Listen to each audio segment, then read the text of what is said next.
back on the grind. I just motivated this older dude. Well, I gave him a motivation speech. He told me I could be a Tony Robbins. Pretty cool guy. And I told him, okay, let me become 6'7" first.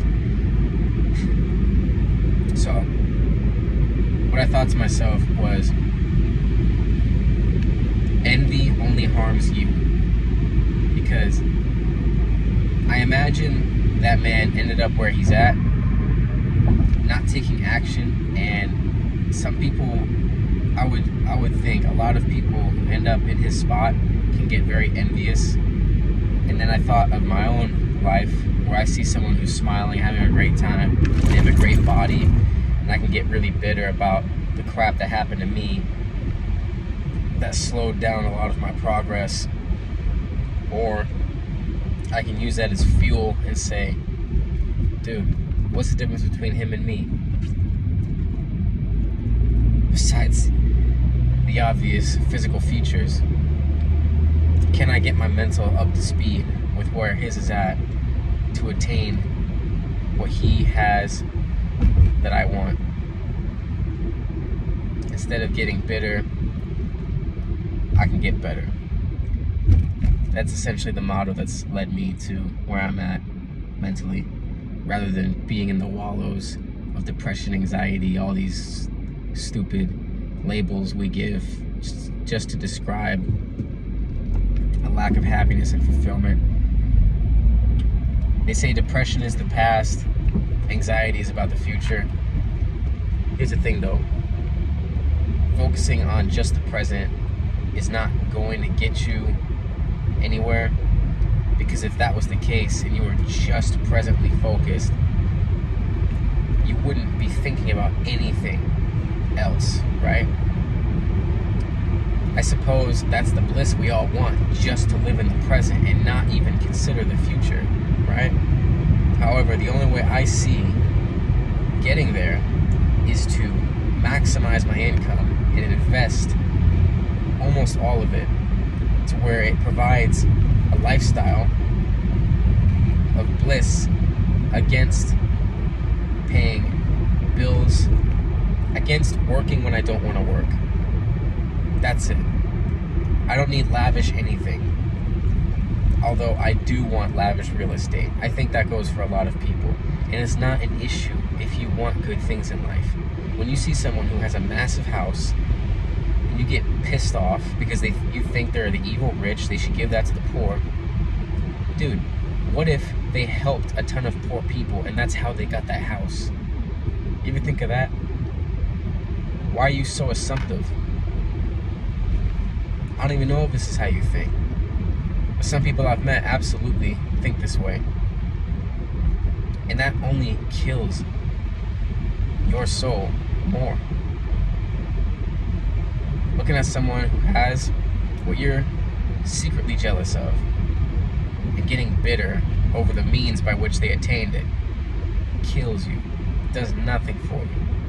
You can get pissed off with the system, you can get pissed off with that person, you can get pissed off at anything you decide to get pissed off at. You can literally make up problems that don't exist.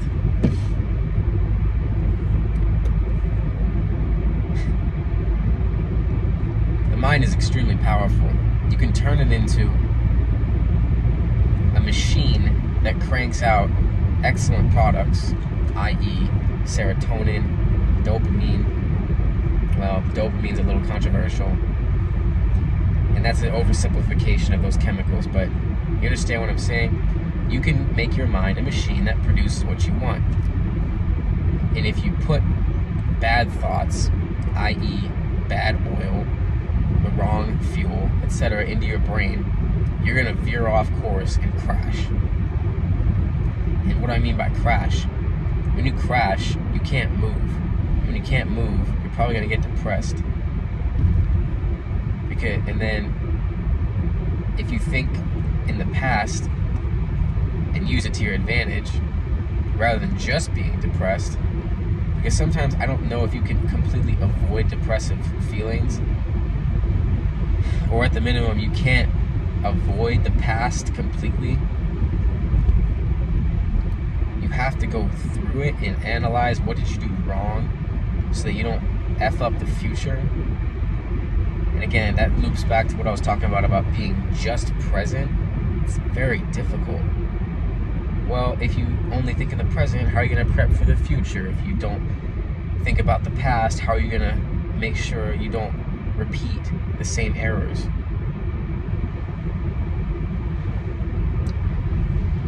So that's where I'm at. Mentally, I just have to remind myself, nope. Bad thoughts are not me. You are not your thoughts.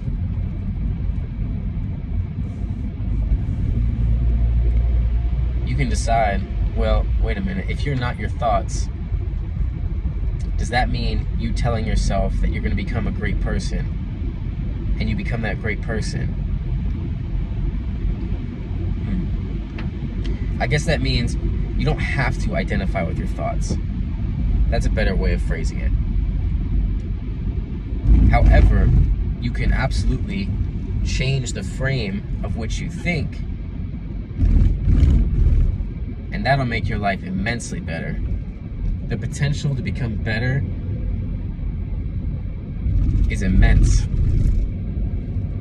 Getting a little repetitive here.